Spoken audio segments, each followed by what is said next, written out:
గురూజీ 72 గంటల్లోనే ఫోన్ లోని అద్భుతమైన జ్యోతిష్య పరిష్కారం చూపిస్తారు. నమ్మండి, నమ్మకపోండి, ఇది నిజం.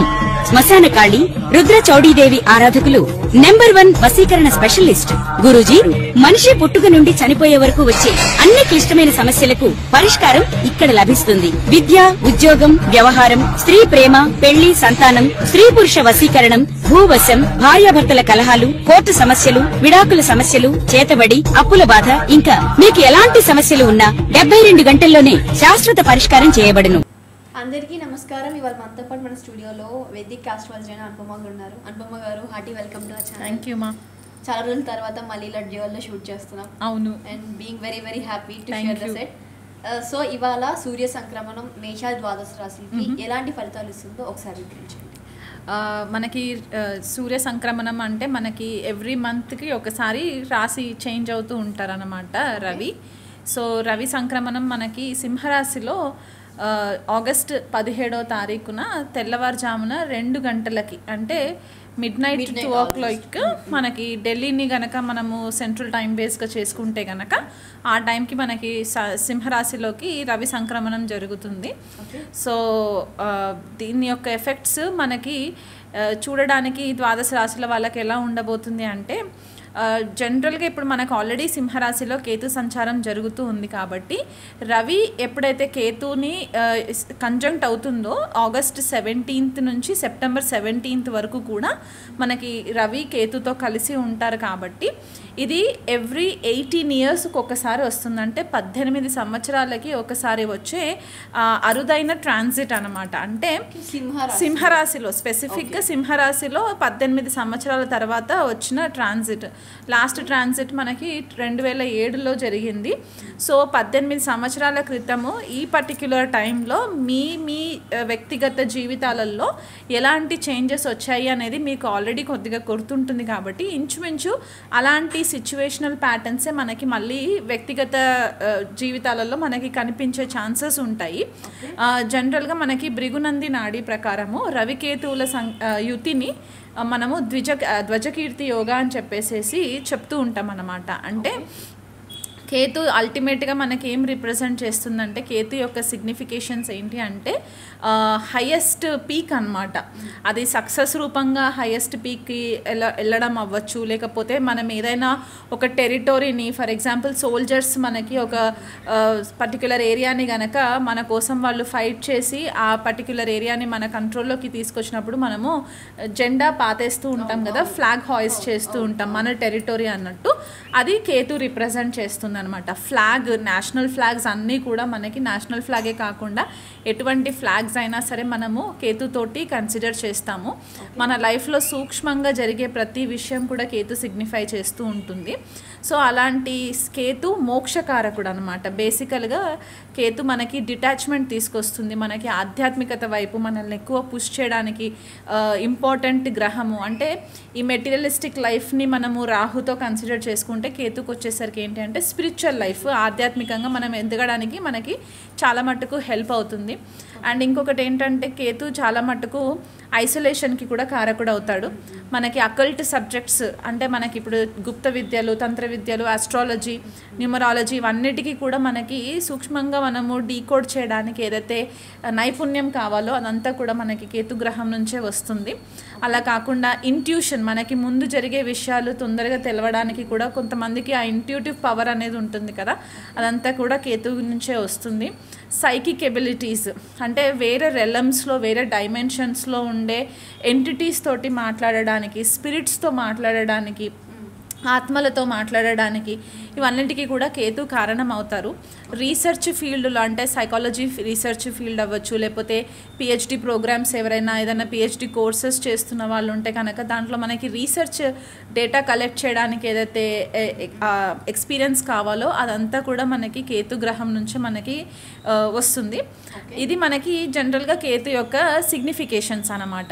ఇప్పుడు అట్లాగే మనము రవి యొక్క సిగ్నిఫికేషన్స్ తెలుసుకుందాం. అసలు రవి గ్రహం ఏంటి, ఈ కేతుతో కలిసి సింహరాశిలో కలిసినప్పుడు ఎలాంటి సిచ్యువేషన్స్ వస్తాయి, గ్లోబల్ లెవెల్లో ఎలాంటి సిచ్యువేషన్స్ వస్తాయి, అండ్ వ్యక్తిగత జీవితాలలో ఎలాంటి సిచ్యువేషన్స్ వస్తాయి.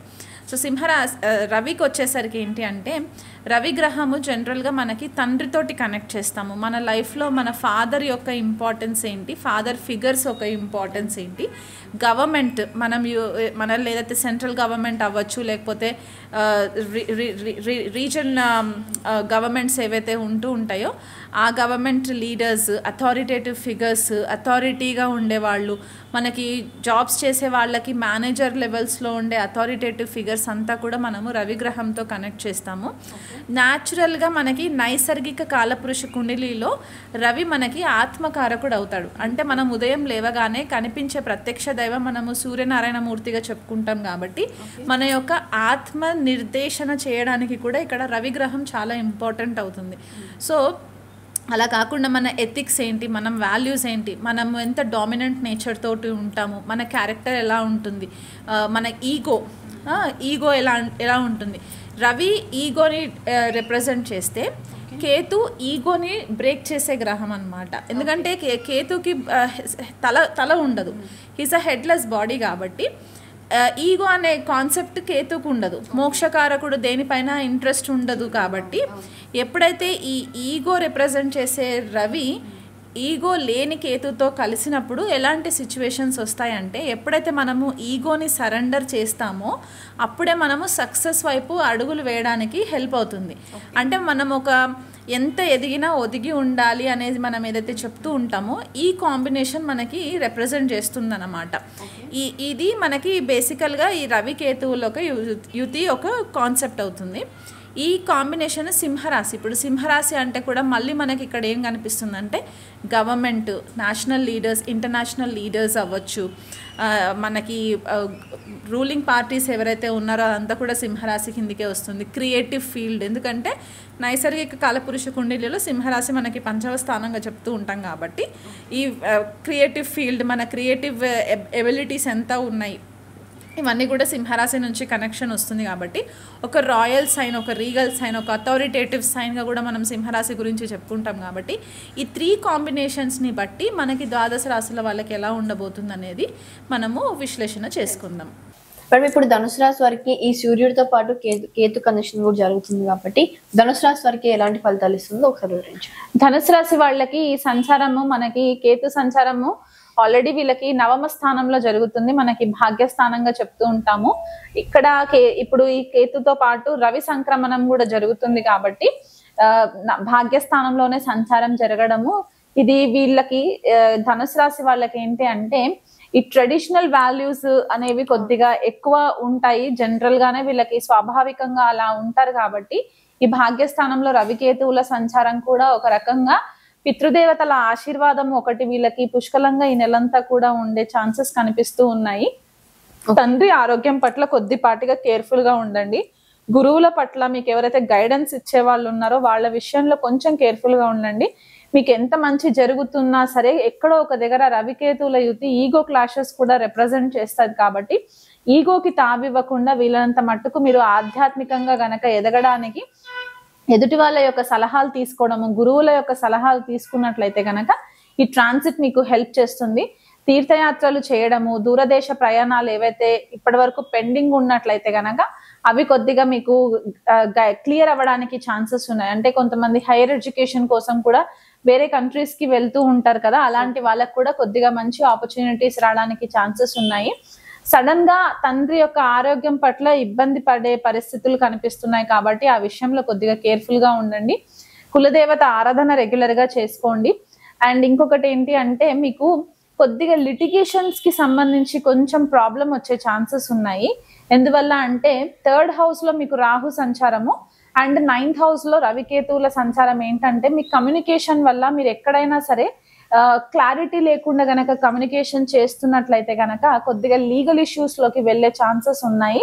అది బికాస్ ఆఫ్ రాహు కాబట్టి ఆ విషయంలో కొంచెం కేర్ఫుల్ గా, అంటే ఇక్కడ రవి కూడా గవర్నమెంట్ ని రిప్రజెంట్ చేస్తుంది, అధికారులను రిప్రజెంట్ చేస్తుంది అని మనం చెప్పుకున్నాం కాబట్టి మీ మాట తీరు, మీరు వేసే అడుగులు, మీ వ్యవహారం ఎలా అయితే ఉంటుందో ఇదివరకు లాగా మీరు స్ట్రైట్ ఫార్వర్డ్ గా ఉండి హ్యాండిల్ చేసుకుంటే ఇబ్బంది లేదు. కానీ గతంలో ఏదైనా అక్కడిక్కడ కొద్దిగా మ్యానిపులేషన్స్ చేసినట్లుంటే గనక అది ఏ ఫీల్డ్ లో అయినా సరే, పర్సనల్ అవ్వచ్చు, ప్రొఫెషనల్ అవ్వచ్చు, ఆ విషయంలో మీరు కొంచెం కేర్ఫుల్ గా ఉండాలి. ఎందుకంటే ధనుసు రాశి వాళ్ళకి చతుర్థంలో శని సంచారం కూడా జరుగుతుంది కాబట్టి ఈ చతుర్థ స్థానం పెద్ద ఎఫెక్ట్ మనకి, అంటే డైరెక్ట్ రవితో కనెక్టివిటీ లేకపోయినా కొద్దిగా మనకి డిస్టర్బెన్సెస్ అయితే మానసికంగా గృహ వాతావరణంలో డిస్టర్బెన్సెస్ ఇస్తుంది. కాబట్టి మీ గొడవలు ఒకవేళ ఏవైనా ఎగ్జిస్టింగ్ గొడవలు ఉంటే గనక అవి కొద్దిగా తీవ్ర స్థాయిలోకి వెళ్లకుండా ఉంటే గనక హ్యాండిల్ చేసుకుంటే మంచిది. ఈగోకి వెళ్ళకండి. నేను రిపీటెడ్ గా ఇదే పాయింట్ చెప్తున్నాను.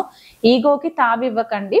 వీలైనంత మట్టుకు సంయమనం పాటించి ఇష్యూస్ ని రిజాల్వ్ చేసుకున్నట్లయితే గనక ఎలాంటి లీగల్ కాంప్లికేషన్స్ లోకి, అధికారుల ఒత్తిడిలోకి వెళ్ళడానికి పాసిబిలిటీస్ ఉండవు. ఏ మాత్రం మీరు ఛాన్స్ ఇచ్చినా సరే కొద్దిగా లీగల్ కాంప్లికేషన్స్ అయితే ఈ మంత్ కనిపిస్తున్నాయి. కాబట్టి ఆ విషయంలో కొద్దిపాటిగా కేర్ఫుల్ గా ఉండండి. మేడం, ఇప్పుడు ఈ రాశి వాళ్ళు మీరు సూర్య సంక్రమణంతో పాటు ఈ కేతు గురించి కూడా డిస్కస్ చేశారు కాబట్టి ఒకవేళ చార్ట్లో వాళ్ళ అనుగ్రహం పరిపూర్ణంగా పొందాలనుకుంటే ఎలాంటి పరిహారాలు చేసుకోవచ్చో ఒకసారి వివరించండి. ఫస్ట్ రవికేతువుల సంక్రమణం జరుగుతుంది, యుతి ఏర్పడుతుంది కాబట్టి సింహరాశిలో వీళ్ళు ఖచ్చితంగా కూడా ఆదిత్య హృదయ పారాయణము వీళ్ళు కుదిరితే ఒకసారి ఉదయము సూర్యోదయం కంటే ముందు సూర్యుడికి అర్ఘ్యం ఇచ్చే టైంలో మనము ఆదిత్య హృదయ పారాయణం చేసుకోవచ్చు. మీకు సాయంకాలం కూడా వీలు కుదురుతుంది అని అనుకుంటే కనుక ఈవినింగ్ సూర్యాస్తమయం టైంకి కూడా మీరు ఆదిత్య హృదయ పారాయణం చేసుకోవడం వల్ల ఏమవుతుందంటే మీకంటూ ఒక సెల్ఫ్ ఇంట్రోస్పెక్షన్ జరగడానికి చాలా ఎక్కువ ఆస్కారం ఉంటుంది. ఆత్మ పరిశీలన అని చెప్పేసి మనం అంటూ ఉంటాం కదా, అంటే మనల్ని మనము సెల్ఫ్ ఇంట్రోస్పెక్షన్ చేసుకునే క్రమంలో మనకి ఆదిత్య హృదయం ఒకటి హెల్ప్ అవుతుంది. ఇట్లాంటి టైంలో కొద్దిగా ఈగో ట్రిగర్ అవ్వడానికి కూడా కొన్ని సిచ్యువేషన్స్ అరైజ్ అవుతూ ఉంటాయి. కాబట్టి ఈ ఆదిత్య హృదయ పారాయణం చేసుకోవడం వల్ల రవికి కొద్దిగా బలం చేకూరుతుంది. అలాగే కాకుండా ఇప్పుడు మనకి వచ్చేది గణేష్ చతుర్థి కాబట్టి ఈ గణేష్ ఉత్సవాలలో ఏవైతే మనకి 9 రోజులు లేకపోతే 11 రోజులు మనము మండపాలలో వినాయకుడిని కూడా పెడుతూ ఉంటాం. కాబట్టి దగ్గరలో మీకు ఎక్కడైనా సరే మండపాలు ఉంటే కనుక అక్కడ రెగ్యులర్గా అర్చన చేయించుకునే ప్రయత్నం చేయించండి. 11 days కూడా. అవి ఏవి కూడా కుదరలేదు, ఏదైనా అబ్రాడ్ కంట్రీస్లో ఉన్నారు అని అనుకుంటే కనుక దగ్గరలో మీకు ఏవైనా టెంపుల్ ఫెసిలిటీస్ ఉంటే కనుక అక్కడ వినాయకుడికి ప్రతి బుధవారం రోజు కూడా మీ పేరు పైన అర్చనలు కనుక మీరు చేయించుకున్నట్లయితే మీకు అది కూడా వెసులుబాటు ఉంటే చేయించుకోండి. అది కూడా మాకు పాసిబిలిటీ లేదు అని అనుకున్న వాళ్ళు, అంటే ఇంకా కొంచెం డెజర్టెడ్ కంట్రీస్లో అసలు హిందూయిజం లేని కంట్రీస్లో ఉన్నట్లు వాళ్ళు ఉంటే కనుక మీరు ఇంట్లోనే వినాయకుడిది అష్టోత్తరం ఉంటుంది కాబట్టి ఆ అష్టోత్తర పారాయణము ఉదయం సాయంత్రం గనక మీరు రెగ్యులర్గా చేసుకోండి. మేము తెలుగు సరిగ్గా చదవలేము అని అనుకునే వాళ్ళు ఉంటే గనక ఓం గం గణపతయే నమః అనే ఒక మంత్రాన్ని 108 సార్లు ఖచ్చితంగా పారాయణం చేసుకుంటూ ఉండండి ఉదయం సాయంత్రము. అలా కాకుండా సూర్య గాయత్రి మంత్రం కూడా మనకి అవైలబిలిటీ ఉంటుంది. మీరు గూగుల్ సెర్చ్ చేసుకున్నట్లయితే మీకు దొరుకుతుంది. అది కూడా మీరు ఒక 108 times చేసుకుంటే గనక ఇవి రెగ్యులర్గా ఈ నెలంతా కూడా మీరు చేసుకోవడంతో పాటు మీ పితృదేవతలని ఎవరైనా మీ ఫ్యామిలీలో మీ పేరెంట్స్ ఎవరైనా కాలం చేసిన వాళ్ళు ఉన్నా, లేకపోతే మీ తాతయ్యలు అమ్మమ్మలు ఎవరైనా కాలం చేసిన వాళ్ళు ఉంటే గనక వాళ్ళని స్మరించుకోండి. ఎందుకంటే రవికేతువుల యుతి జనరల్గా మనకి యాన్సెస్ట్రల్ కర్మాస్ క్లియర్ చేసుకునే ఒక కాంబినేషన్గా కూడా మనం చెప్పుకుంటూ ఉంటాం. కాబట్టి మీ పితృదేవతలని రెగ్యులర్గా ప్రేయర్స్ చేస్తూ ఉండండి. వాళ్ళకి నైవేద్యం పెట్టవలసిన టైం వచ్చినప్పుడు వాళ్ళకి రెగ్యులర్గా దీపారాధన చేసి నైవేద్యం పెట్టండి. మీ కులదేవత లేకపోతే మీ గ్రామ దేవతని కూడా మీరు మర్చిపోకుండా వాళ్ళని రెగ్యులర్గా ప్రేయర్స్ చేసుకున్నట్లయితే కూడా ఈ నెలంతా కూడా మీకు రవి యొక్క బ్లెస్సింగ్స్, కేతు యొక్క బ్లెస్సింగ్స్ ఖచ్చితంగా మీకు మీ ఫ్యామిలీ పైన ఉండడానికి ఆస్కారం ఎక్కువ కనిపిస్తూ ఉంటుంది. ఓకే.